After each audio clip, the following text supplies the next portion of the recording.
यो फर्मुला तपाईँको self cleaning velocity, अब यो सिवेयरको केसमा, यो ढलरको केसमा चाहिँ not only pure water, dirty वाटरहरू with solid particles, soluble insoluble जे भए पनि उनीहरू पनि ट्राभल गरिरहेको हुन्छन्। त त्यो केसमा यो क्लग हुने यस्तो प्रब्लमहरू चाहिँ नआओस्, स्पेसली नआओस् भन्नको लागि चाहिँ एउटा उनीहरूलाई पनि स्मुथली बगाएर चाहिँ डिस्पोजल पोइन्टतिर पुर्याओस् भन्ने कुरालाई चाहिँ केले डिटरमाइन गर्छ भन्दा तपाईँको सेल्फ क्लिनिङ भेलोसिटीले के मतलब उनीहरूलाई चाहिँ बगाएर लिएर जानको लागि कति भेलोसिटी चाहिँ चाहिन्छ भन्ने कुरा चाहिँ यो फर्मुलाले गर्छ। एकदम जेनरल फर्मुला।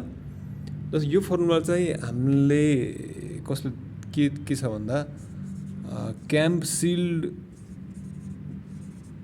फर्मुला, यसलाई चाहिँ क्याम्प सिल्ड फर्मुला पनि भन्छ हामीले। अब यो सिवेयरको केसमा चाहिँ के छ भन्दाखेरि तपाईँले maximum velocity should not be greater than 3 metre per second के 3 मिटर पर सेकेन्ड भन्दा ग्रेटर चाहिँ नराख्नु भन्छ उसले। अब त्योभन्दा बढी भयो भने चाहिँ तपाईँको इनर सर्फेसहरू चाहिँ यो सिवेयरको कोरोड हुनसक्छ होइन, त्यो उसले चाहिँ स्कावर गर्न सक्छ भन्छ क्या, त्यो धेरै पनि राख्नु हुँदैन। र मिनिमम भेलोसिटी भनेको चाहिँ तपाईँको 0.6 मिटर कि तपाईँले सेल्फ क्लिनिङ भेलोसिटी अडाप्ट गर्नको लागि चाहिँ मिनिमम भेलोसिटी यति चाहिन्छ। योभन्दा डाउन आइयो भने चाहिँ त्यसले चाहिँ जुन फ्लो गराउनु पर्ने पार्टिकल्सहरू छ त्यसलाई फ्लो गराउँदैन, सिल्टिङ भएर चाहिँ जाम हुने यस्तो प्रब्लम हुन्छ। योभन्दा कम चाहिँ हुनु भएन है, यो डाटा इम्पोर्टेन्ट छ। अब यसमा फर्मुलामा के छ भन्दाखेरि self cleaning velocity equal to root under 8k GS-1 G.ds/F भन्छ कि।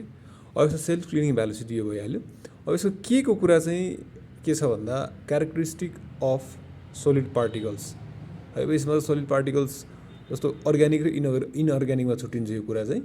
अब इनकेस दिएको छ भने ठिक छ, दिएको छैन भने चाहिँ हामीले के याद राख्नु पऱ्यो भन्दा अर्ग्यानिक म्याटर्स, अर्ग्यानिक पार्टिकल्सको लागि क्यारेक्टरिस्टिक अफ सोलिड पार्टिकल के को भ्यालु 0.06 हुन्छ, इनअर्ग्यानिकको लागि 0.04 हुन्छ भन्ने कुरा चाहिँ सम्झनु पऱ्यो। अब जीएस भनेको स्पेसिफिक ग्राभिटी अफ पार्टिकल भइहाल्यो।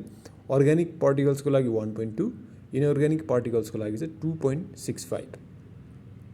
अब यो जी भनेको एक्सिलरेसन ड्यू टु ग्राभिटी भइहाल्यो, डिएस भनेको चाहिँ diameter of particle of solid भइहाल्यो है।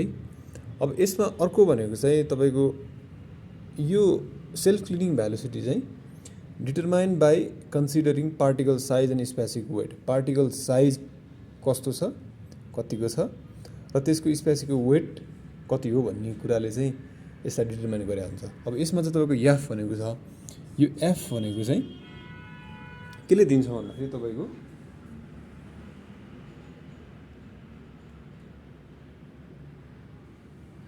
अब यो एफको केसमा चाहिँ डार्सी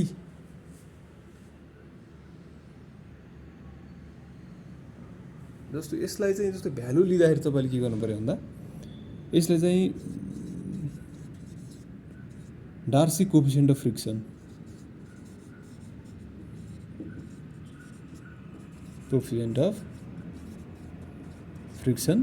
र यसको भ्यालु लिँदाखेरि चाहिँ 0.03 लिनु भन्छ उसले चाहिँ। Darcy coefficient of friction 0.03, F भनेको चाहिँ त्यही नै हो।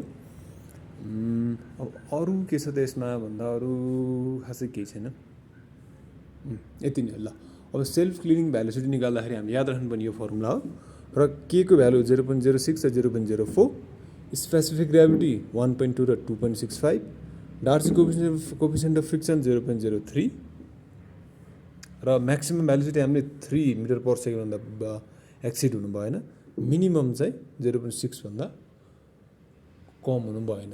र यो फर्मुला चाहिँ हामी क्याम्प सिल्ड फर्मुला पनि भन्छौँ।